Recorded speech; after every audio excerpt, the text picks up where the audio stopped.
Вот примерно где-то здесь и...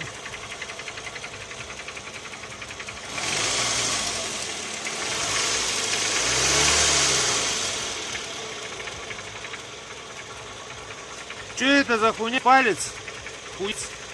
Ездить-то можно на этом движке? Нет? Подскажите, парни.